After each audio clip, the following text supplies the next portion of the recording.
ये कहानी है दो बहन राधा और प्रिया की, जिसमें से प्रिया एक यूट्यूबर थी, राधा एक हाउसवाइफ। दोनों बहन अलग तो थी, लेकिन दोनों बहनों के बीच बहुत ही ज्यादा प्यार था। ऐसे ही एक दिन। हाँ प्रिया, कैसी है तू? मैं ठीक हूँ दीदी, लेकिन मुझे ऐसा क्यों लग रहा है कि आप ठीक नहीं हो? अब जिसका पति इस दुनिया में ना हो, ससुर पैरालाइज हो, सास भी बीमार हो, सबसे बड़ी बात उसका छोटा बच्चा हो, वो कैसे खुश रह सकती है? दीदी आप चिंता क्यों कर रहे हो? मैं हूं ना। नहीं प्रिया, मैं तुझसे और मदद नहीं ले सकती। अरे आखिर कब तक तू मेरी हेल्प करेगी? माना कि तेरी खुद की कंपनी है, इसका मतलब ये तो नहीं ना कि तू मुझे मुफ्त में पैसे देगी। तूने बड़ी मुश्किल से अपने आप को उस मुकाम तक पहुंचाया है जहां हर कोई पहुंचना चाहता है। अच्छा ठीक है, आप मुझसे हेल्प नहीं लेना चाहती तो मत लीजिए। वैसे अगर आपको मुझसे हेल्प नहीं लेनी ना, तो मैं आपको आपके काम के बदले पैसे दे सकती हूँ। मतलब ये कि आप मेरे लिए काम करो, बदले में मैं आपको पैसे दिया करूंगी। राधा प्रिया की बात से सहमत हो जाती है और वो अगले दिन से ही ऑफिस जाकर काम करने लगती है। समय बीतता है और एक दिन राधा जब ऑफिस से घर आ रही होती है, उसका एक कार से एक्सीडेंट हो जाता है, जिसकी वजह से उसकी मौत हो जाती है। जब ये बात प्रिया को पता चलती है तो वो सारा काम छोड़कर अपनी बहन के घर पहुंचती है, जहां वो देखती है कि एक तरफ व्हील चेयर पर उसके ससुर बैठे रो रहे हैं, वहीं दूसरी तरफ उसकी सास। उसका छोटा बच्चा भी अपनी माँ के लिए बहुत रो रहा होता है। दीदी, दीदी आपने मेरा साथ क्यों छोड़ दिया? दीदी, आपके जाने के बाद सबका हाल कैसा हो गया है? प्रिया बेटा, अब तुम्हारी दीदी हमारे बीच नहीं रही। जिस तरह मेरे बेटे ने मुंह मोड़ा, ठीक उसी तरह इसने भी हमसे मुंह मोड़ लिया। नहीं माँ जी, मेरी दीदी कभी भी किसी से गुस्सा नहीं होती थी, वो बहुत अच्छी थी। बताओ, पहले सुनीता बहन के पति अपाहिज हुए, फिर उनके बेटे की मौत, और अब तो बहू भी इस दुनिया में नहीं रही। कौन करेगा इनकी देखभाल? बहन बड़े बुजुर्ग तो खुद का ख्याल रख सकते हैं, लेकिन बेचारे बच्चे का क्या होगा? वो तो भी बेचारा छोटा है, उसको तो माँ का प्यार चाहिए था। अब कौन देगा उसे प्यार? मैं करूंगी इनकी देखभाल। पापा जी का इलाज भी मैं खुद करवाऊंगी और माँ जी का ध्यान भी मैं खुद रखूंगी। और रही बात राहुल की, मैं इसकी माँ बनूंगी और इसको माँ जैसा प्यार दूंगी।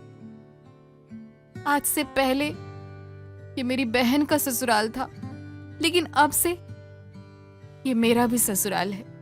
लेकिन प्रिया बेटा, आखिर तू कब तक करेगी इनकी देखभाल?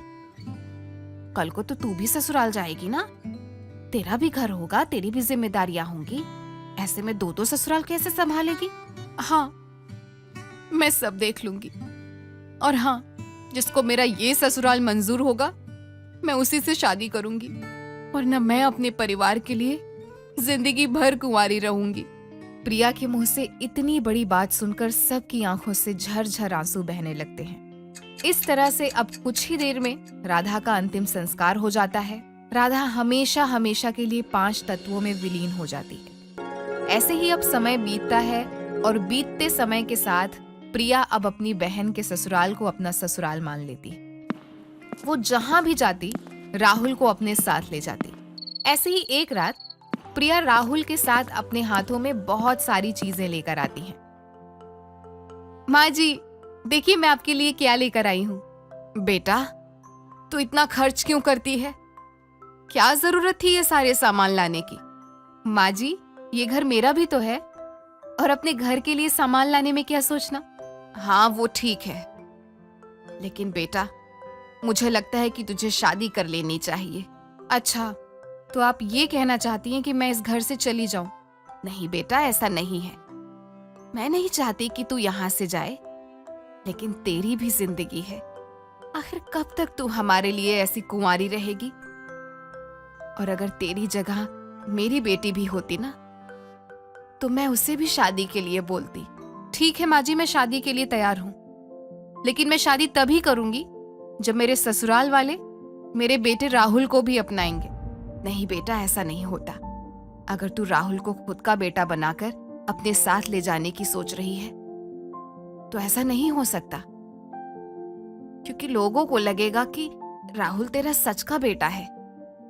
शादी के बाद लोग न जाने क्या क्या बात बनाएंगे तेरे पीछे। माँ जी, आप कहना क्या चाहती हैं?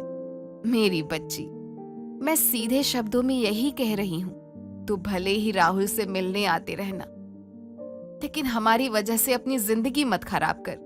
सुनीता की बात सुनकर प्रिया की आंखें भर आती हैं और वो बिना कुछ कहे चुपचाप राहुल के साथ अपने कमरे में चली जाती है। माँ जी, मैं शादी के लिए तैयार हूं, लेकिन एक शर्त पर। शर्त? कैसी शर्त?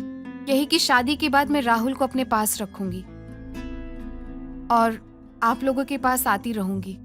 ठीक है बेटा, जैसा तुझे ठीक लगे। तू हमारे लिए कितना सोचती है। अरे इतना तो अपना भी कोई नहीं करता जितना तूने हमारे लिए किया है। ये सब कुछ सोचकर सुनीता की आंखों में आंसू आ जाते हैं।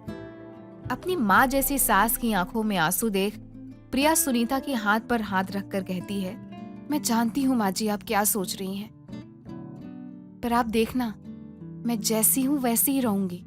मुझ में कभी भी कोई बदलाव नहीं आएगा। प्रिया की बात सुन सुनीता उसको गले से लगा लेती है और प्रिया की मंजूरी मिलते ही सुनीता उसके रिश्ते की बात हर जगह फैला देती है। ऐसे ही एक दिन, प्रिया आज ऑफिस मत जा। लेकिन क्यों माँ जी? वो इसलिए क्योंकि आज तुझे लड़के देखने वाले आ रहे हैं। क्या माँ जी, आपको पहले बताना चाहिए था ना। आज मेरी मीटिंग है। मैं तुझे कब बताती बेटा, तू खुद कल रात को देर से आई और इतनी थकी हुई थी। तुझे थका हुआ देख मैंने तुझे आराम करने दिया। अच्छा ठीक है, मैं अपने असिस्टेंट को बोल देती हूँ कि मीटिंग हैंडल कर ले। प्रिया सुनीता की बात नहीं काटती और रुक जाती है। कुछ देर के बाद लड़के वाले वहां आ जाते हैं, तो वहीं प्रिया भी साड़ी पहनकर अपने हाथ में समोसे लिए आती है। प्रिया को देखकर लड़के वाले उसे पहली नजर में पसंद कर लेते हैं।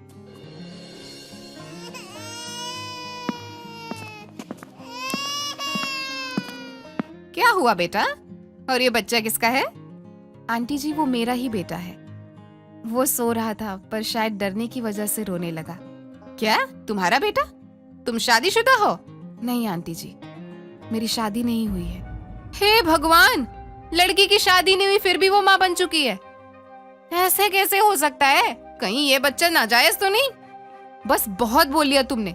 अरे अगर किसी लड़की की शादी नहीं हुई और वो खुद को एक बच्चे की माँ बताती है, इसका मतलब ये तो नहीं कि उसका बच्चा नाजायज है। हाय हाय, जबान देखो इसकी। सुनीता बहन, बड़ी बदतमीज बेटी है आपकी। अरे अगर यही जबान रही ना तो तुम्हारी कहीं शादी नहीं होगी। और वैसे भी अगर लड़की की शादी नहीं हुई और फिर भी वो माँ बन चुकी है तो उसका बच्चा नाजायज ही कहलाएगा। बस करो, आप यहाँ से खुद जाओगी या मैं आपको धक्के मारकर यहाँ से निकालूं? चल बेटा। इतना कहकर लड़के वाले चले जाते हैं, जिसके बाद बेटा ये क्या तरीका है उन लोगों से बात करने का? माँ जी, आपको मेरे बात करने का तरीका पसंद नहीं आया, लेकिन उनके बात करने का लहजा नहीं देखा आपने? मैंने सब देख लिया, लेकिन वो तुझसे बड़ी है ना। माँ जी, अगर राहुल के लिए किसी ने कुछ भी कहा ना तो मुझसे बर्दाश्त नहीं होगा। गुस्से में बौखलाई प्रिया राहुल को लिए अपने कमरे में चली जाती है। समय गुजरता है और आए दिन लड़के वाले प्रिया को रिजेक्ट करते रहते हैं, और इसकी वजह कोई और नहीं बल्कि राहुल था। ऐसे ही एक दिन सुनीता की बहन कुंती उसके घर पर आती है। जीजी, कैसी हो? मैं ठीक हूँ कुंती, तू बता, तू कैसी है?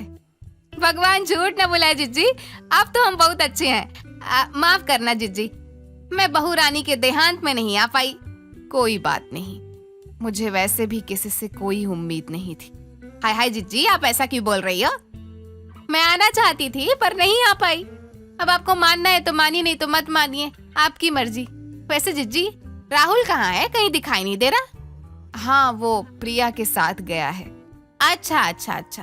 वैसे जीजी, भगवान झूठ ना बुलाए, लेकिन मैंने सुना है कि बहू रानी की बहन इसी तरह घर में रह रही है।